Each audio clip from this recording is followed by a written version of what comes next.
Hello and welcome back to Frogboy X1 Gaming. I'm Andrew and today I want to talk about something that I've been hearing a lot of people in the Xbox community talk about, and I want to give you a certain scenario of what that's going to look like. So, you want to sell your Series X because you have lost faith in Xbox and you want to go buy a PlayStation.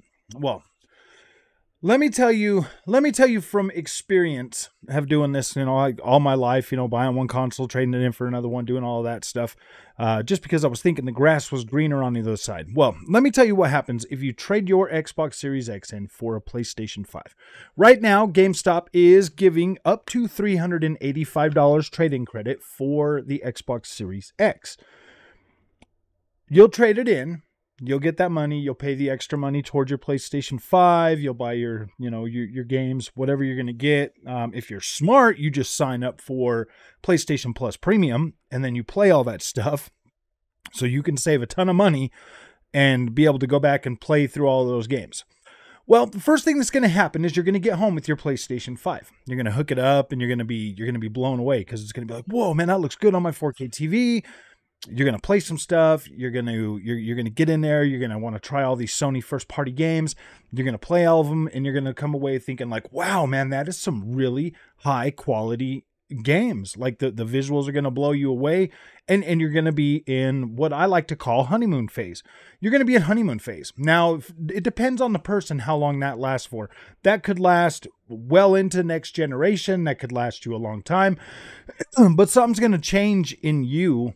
As a freshly new minted PlayStation gamer, you are going to start looking down on other games that you normally would have played. So I'm sitting here waiting for my Zelda to show up so I can start making some content on that. And I was thinking about this because I hear the frustrations and the concerns from Xbox gamers.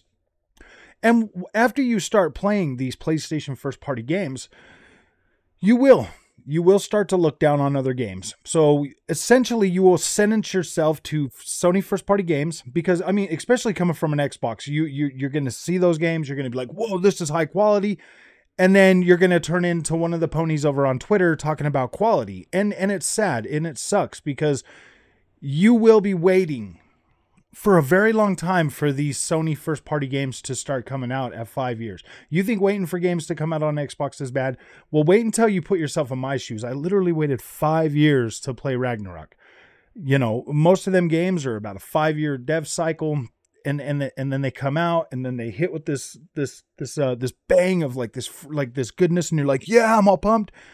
And then they're over just as fast as like seriously, for the amount of time you wait and hype yourself up for these games, when they come and they hit with like a thud, you're just like, oh, okay. Or like maybe it'll carry you through a little while.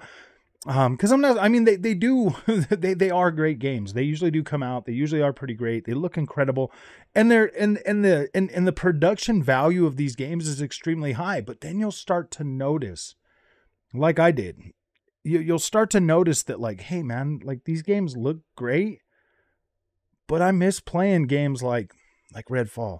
I miss playing games like Halo. I miss playing games like Forza Horizon 5, or I miss silly things like Sea of Thieves. I miss being able to jump on and play Minecraft Legends. Like I miss these experiences that I used to have fun with that now I look down on because the graphics aren't as shiny, or the story isn't as like, there isn't as many cutscenes. And you will get to that point. I promise you that is what will happen. And then you'll be like the rest of the ponies. You'll wait for your PlayStation game to come out, and then you'll play it, and then you'll beat it in like 20 hours, and then you'll be back over on Twitter talking about how great it was and waiting for your next game, rinse and repeat, and then maybe playing some Call of Duty or some other stuff, because I will tell you right now, 100%, most third-party developers are not going to meet that standard. They're not going to meet that PlayStation standard. I'm sorry. It's just not there. And the biggest thing that changed me, the thing that woke me up, was PlayStation 4 Pro. Now, that was supposed to be a 4K console, and the PlayStation first-party devs did wonderful with it, but I was getting so disappointed with every third, because look how many games I buy. If you've been at this channel for a while, you realize I buy a lot of games. I was getting so disappointed. I was like, dude, God of War looks incredible on my 4K TV. What's going on with you, Mafia 3? What's the problem? Why do you look terrible? You know what I mean? Or like Wolfenstein 2, or just any of these games that I was like, wow, dude, that's terrible, man. Like, it looked incredible. Like, the first party games look incredible on my PS4 Pro, but everything else doesn't look as good. So it felt bad. But then when I got the Xbox One X, everything forward looked good. Everything forward looked good because it felt more consistent. And I've always been consistent across this channel in telling you how I feel and my experience and why I think that you should have both. I do think you should have both. Because with PlayStation first party games, you're not going to find that anywhere else. Like, you're not going to find that on PC. You're not going to find that on Xbox. You're not going to find that on Nintendo. The only way you're going to get that is from PlayStation first party games. That's it. Like, I don't ever foresee Xbox, unless something drastic happens this generation, they turn around and there's a lot more money going into these studios to where they can afford to do that. I'm not saying that Microsoft can't afford to do that, but I'm just saying, unless there's like some big turnaround with Xbox this generation to where they can close a lot of that ground and be able to turn around and invest that into the studios and like really, you know, get the talent and retain the talent to create these experiences. I don't think they're going to 100% match PlayStation, but they're going to get close enough to where you're going to be like, ooh, dang, man, maybe it's not so bad. Because that's my feelings now. When I play an Xbox first party game or when I play a PlayStation first party game, I'm looking at, you know, like Gears 5 versus God of War. Back on Xbox One X and PS4 Pro, I was like, wow, man, these actually hold up pretty dang good. And that was my honest opinion. I was like, wow, dude, Xbox is doing pretty good. Because I mean, like you or anybody else, you know, I was just thinking like, wow, man, like I didn't never really think that Xbox games would be bad, but I never really thought that they were going to hit the quality of like the PlayStation or whatever. And like they're close enough visual wise to where you're like, okay, that doesn't look too bad. That doesn't look too bad. It looks pretty good. They are pushing some boundaries, you know, with performance, stuff like that on most of their games. So I mean, like at this generation, like I came into this generation, Xbox Series X and PS5, thinking that, oh man, PlayStation's going to stick really close to that 30 frames per second. You know, that's what they're going to focus on because that's their bread and butter is the quality visuals. But they've surprised me. PlayStation has 100% surprised me with making sure every single game they've launched had a 60 FPS mode. I can't say the same for Xbox right now. I can't. And I do believe that Redfall thing that did damage the brand a little bit. It did. It damaged trust. It created more answers than there are. It created more questions than there are answers for, to be completely honest with you. But I always thought in the beginning of this generation, the Xbox would 100% go for the higher frame rate and maybe not push visual boundaries as far. And I was fine with that. Like, I accepted that, and I still do. I'm looking at, you know, I've been playing a little bit of that Minecraft Legends. I like that game. I've been playing that on a Series S, and it looks incredible.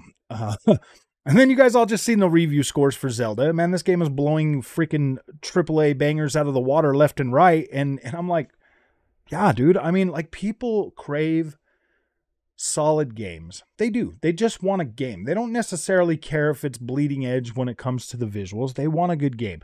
I mean, man, I'm a super Ubisoft fan, and you all know that like Ubisoft visuals are like really not that super impressive, but they do look good enough to get you by. They look good enough to get you by.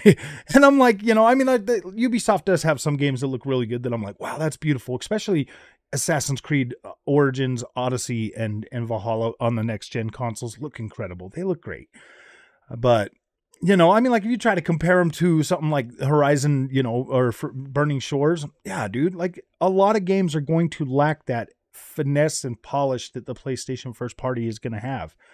And I don't want to see you guys selling off your Xboxes to buy a PlayStation because, it could potentially damage your version of fun. Like it could, man. If you're an Xbox gamer, man, don't give up on Xbox.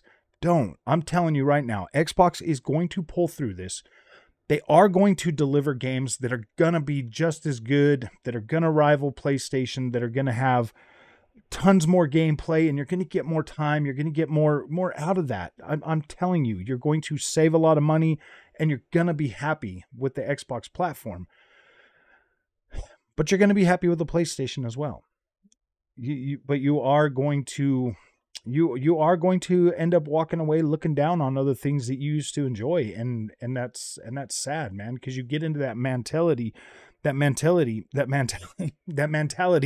of like the mentality of what everybody else is thinking, and like the echo chamber is so loud on the PlayStation side, and it's just so like, and it feels so good when you pump up your chest, and like you get a beautiful looking game like God of War, or you get a beautiful game like Burning Shores, and that carries you. That just carries you, and it gets to a point where you really do start looking down on other things, and that kind of saps the fun out of everything, because then your number one play game is going to be Twitter.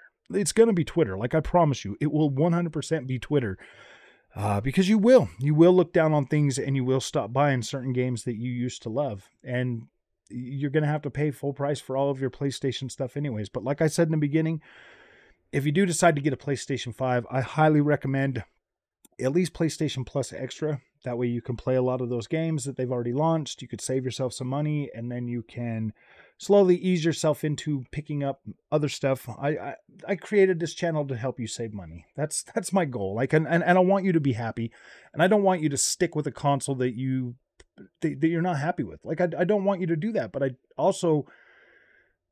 also foresee, like I truly 100% believe this. I'm not damage controlling. I'm not shilling for Xbox.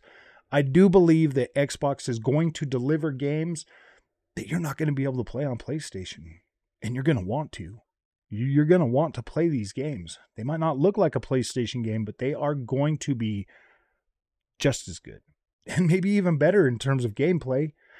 But you know, there's always that chance that PlayStation's going to put some banger out. But if my experience with PlayStation says anything, PlayStation 3 and PlayStation 4 were pretty close, man. Like the level quality of games, like as you started getting closer to the end of the PlayStation 4 generation, everything pretty much felt pretty much the same. Like, there was a couple standouts, don't get me wrong. Like Ghost of Tsushima was a pretty dang good game. Spider-Man is incredible. You have, The Last of Us.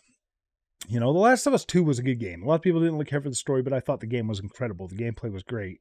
But I mean, it all just kind of starts to bleed together, because everything is so similar that it's like, okay, like what's going on, PlayStation? Where's something else? I mean, we had Concrete Genie, we had Dreams, we had some other stuff on PlayStation that was interesting off the a little off the walls. But I kind of feel like, I don't know, man. Like, I'm not gonna say that. I mean, I feel like they've backed themselves into a little bit of a corner, with the whole quality thing and stuff. But man, I don't know.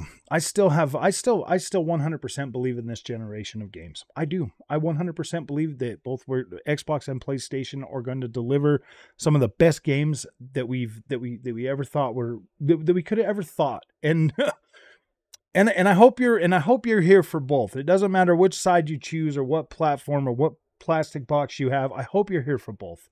I hope you get to experience both. So, if you like this content, don't forget to like and subscribe. And hey, man, Twitter's not too bad. Like, if you go PlayStation, Twitter's not that bad. And Bud Light's really cheap right now. So we'll see you guys in the next one. Thanks for watching.